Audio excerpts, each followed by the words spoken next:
Hey everybody, y'all come on in. I'm Paula Deen, and today I'm going to give you the lowdown on low country cooking. But first, we got to go down the road for some of my favorite farm-style sherbet, but that's just dessert. Next, it's back to the house to pop this big old ham and a couple of juicy yams in the oven and let them set while we work on our turnip greens and some classic cornmeal dumplings that are simply to die for. And finally, the angels will be singing for these creamy squares of clouds and sunshine. So kick it into low gear and call in the neighbors, because today the lady is cooking low and slow.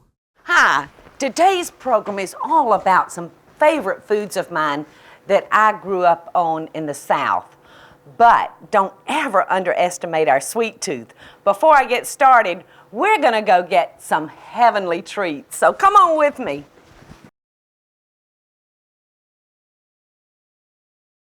What you doing, Joe? Hey, Paula, how are you today? You making me a banana split. You betcha.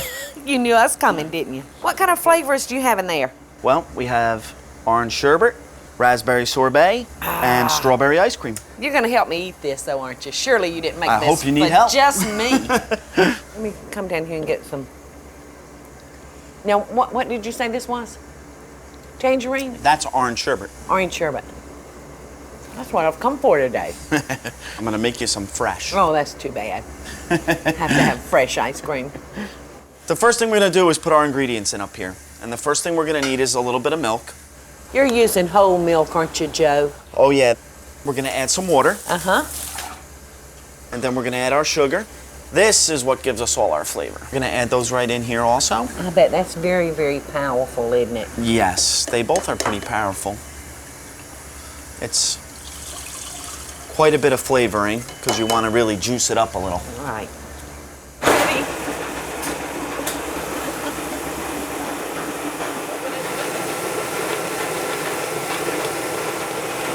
Is it soup yet, Joe? It looks ready, Paula.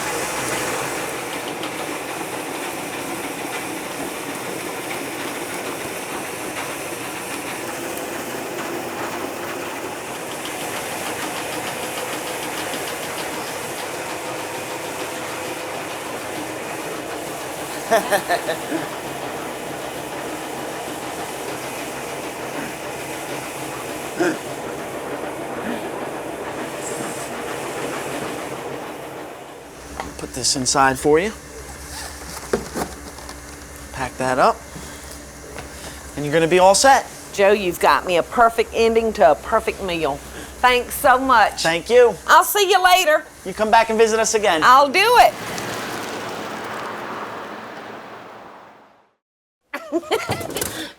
Do y'all think I got enough ice cream? That will feed a family of 4. All right, the very first thing that we're going to start with now is one of a Southerner's probably favorite meats, and that's fresh pork. And I think we're going to go ahead and put him in a tray so I can be just as sloppy as I want to be. This had to have been a mighty fat hog. Isn't he just beautiful? What we're going to do to him now is very, very simple. I'm going to sprinkle him with soy sauce and just kind of rub that into him. Y'all know how I like to rub my meat and touch my meat. And I like to rub the seasonings into it. If I didn't rub my meat, look, it would just sit there and roll off. I want it to get into it. Now we're going to add our house seasoning. And y'all will hear me say 100 times what our house seasoning is.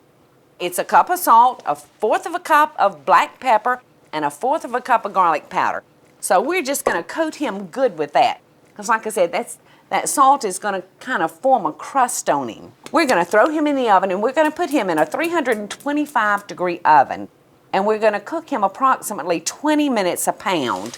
And because we're cooking him in a slower oven, we're not even going to have to cover him. And I've got one in the oven that's been cooking for about 4 hours now.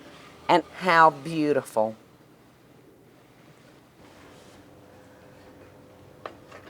Now you're going to want to open the oven periodically and just spoon your juices on top of him.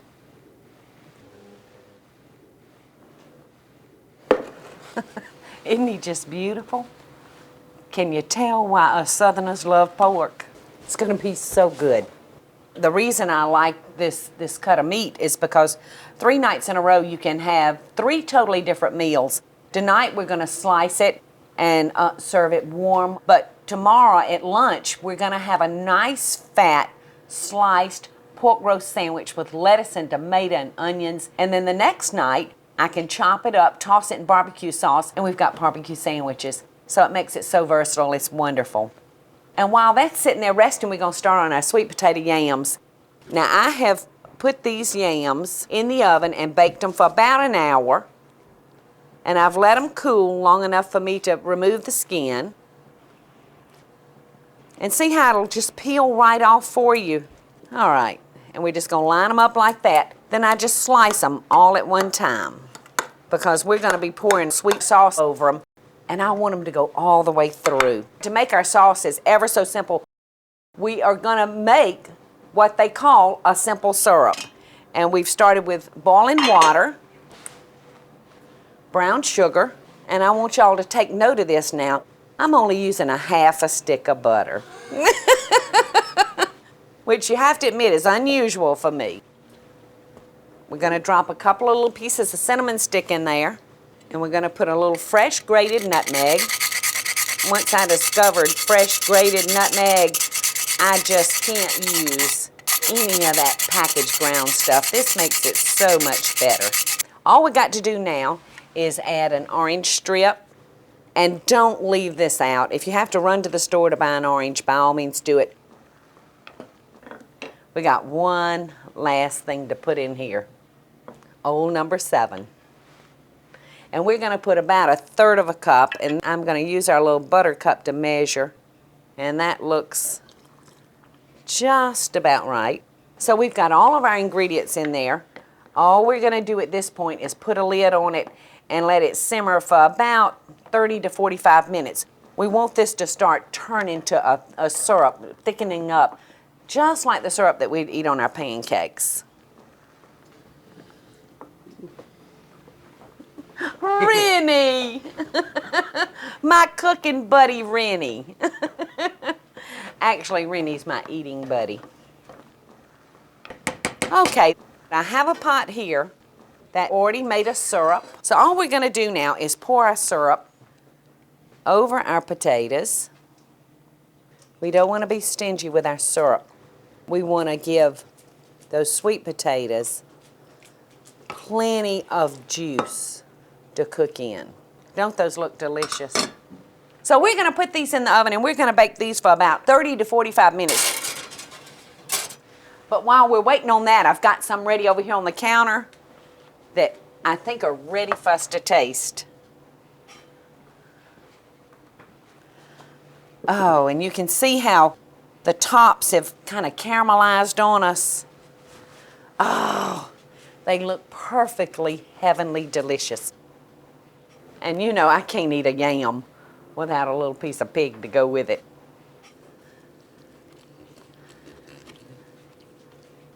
So far, so good.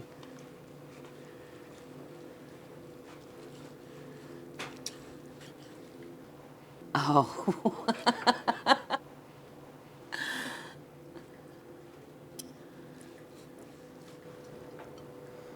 Oh, gosh.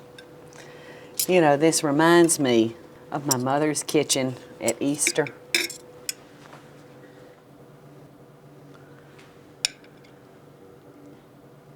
Look at that.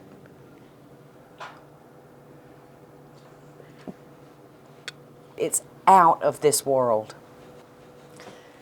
But now, I've just got to taste some of that pork along with it.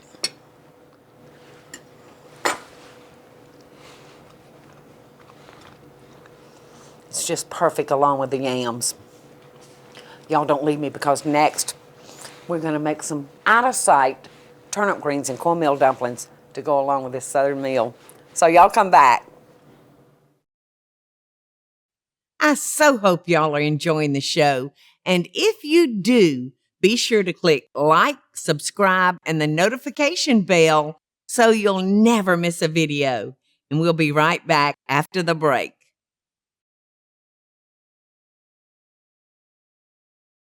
Look at all these beautiful greens I have over here. Wonderful fresh turnip greens. They do require a little care though. The first thing we're going to do is strip the greens away from the stem. Where the green starts, you just stop and pull, and it's out of there. And before you know it, you'll have a big bowl full, and you're going to think, oh my gosh, I don't have a pot big enough for these. Well, let me tell you a little secret about turnip greens. You can have a barrel this big and that deep, and when you get through cooking them, it's going to go down to about this size right here. The other thing I want to tell you about greens is they can be very, very gritty because they grow down into the dirt. So you're going to want to make sure you wash them very, very good, get all that grit out of them. So we've got our greens, and over here in this pot, I've had ham hock cooking for about an hour and a half. Now, if you would like, you can certainly swap out ham hock for smoked turkey wings. And you can find these in any of your grocery stores.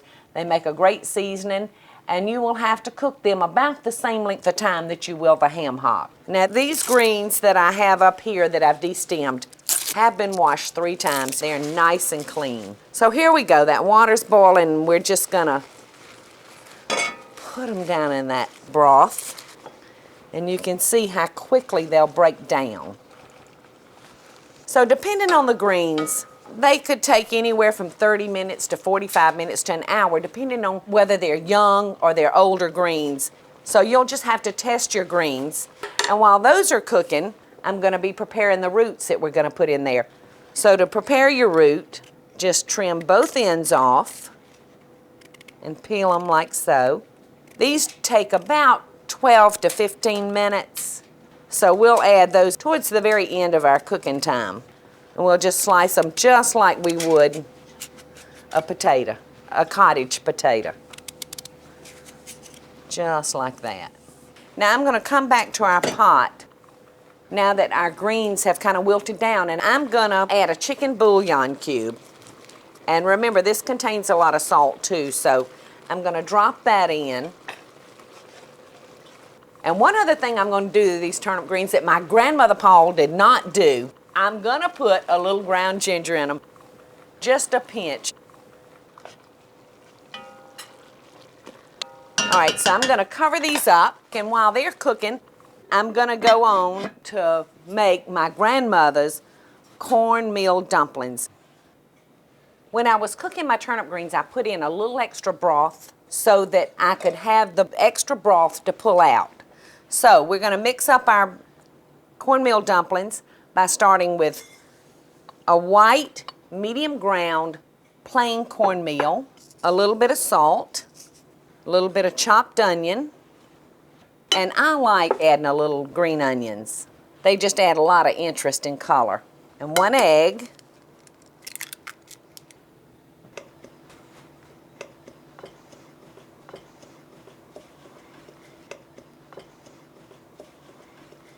All right, now we're just going to pour a little bit of that broth, and you'll want to do a little bit at the time because remember, you can always add 2, but it's hard to pull it back out.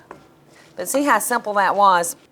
So all we're going to do is pick up a spoonful of our dough and mold it, and we're just going to drop those down in the hot boiling liquor, and it seems to be holding together nicely. Now we're going to let those cook for, oh gosh, maybe about 10 minutes. It really doesn't take them very long because we're going to let them boil pretty good.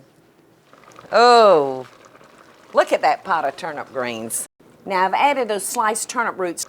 They've cooked, and look how beautiful they are. Now I'm going to take our cornmeal dumplings, and I'm just going to lay them around on the greens, just like Granny taught me to do. How wonderful do they look? I want to make sure I get me a little piece of everything. Talking about putting some South in your mouth, this is it. And then I'm going to grab me a corn stick.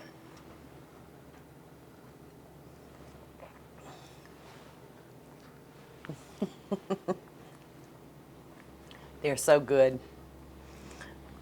But there's still a sweet ending to all this, so don't y'all leave me.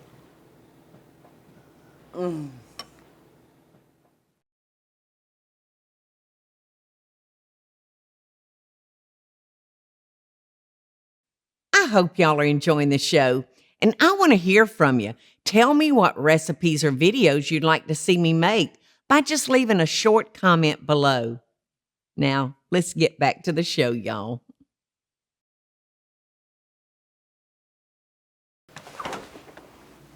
When I was a little girl, I think my very favorite ice cream in the whole entire world was called a dreamsicle.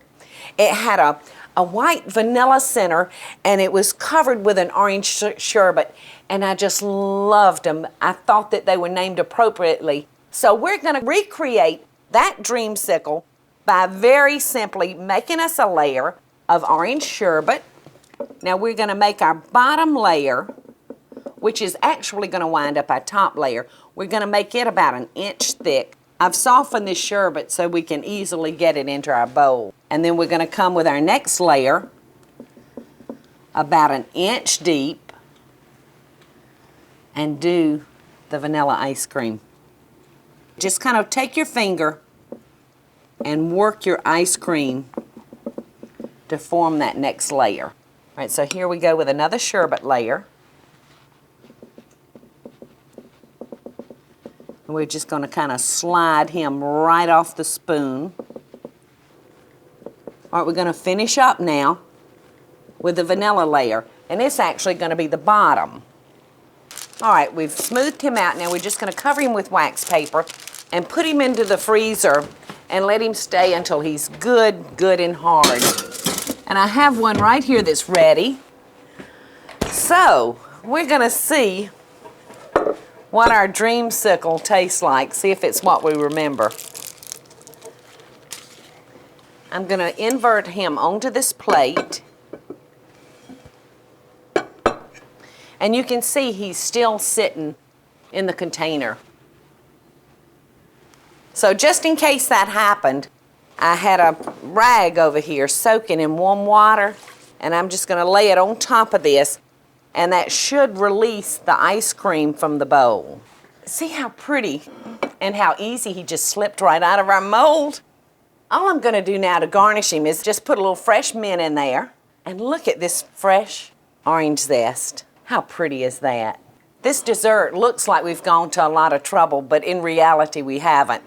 And so before he melts, I think I ought to taste him though, don't you? And see if my dreamsicle is a reality or a dream.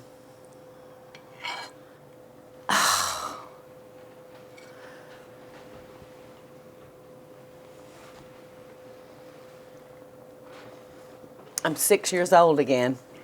It's out of this world. Y'all stick around because coming up next, I got a few tips to share with you.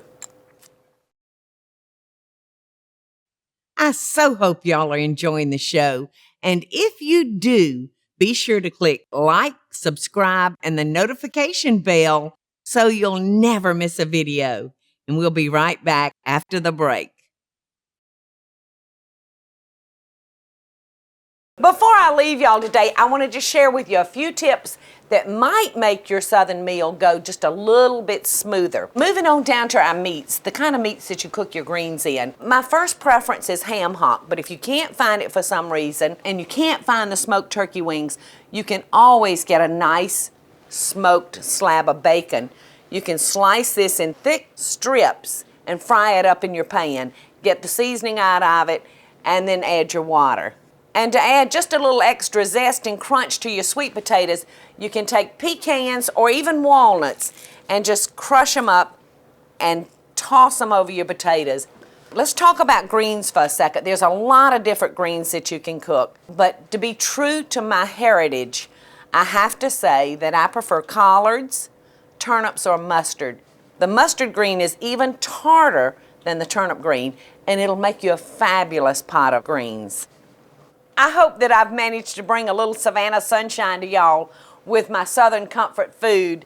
The yams are so good, and the pork roast, and don't forget the turnip greens and cornmeal dumplings with that ham hock in there. And look at all the things that you can do with that pork roast. And don't forget the delectable dreamsicle dessert. So until we eat again, America, best dishes from my kitchen to yours.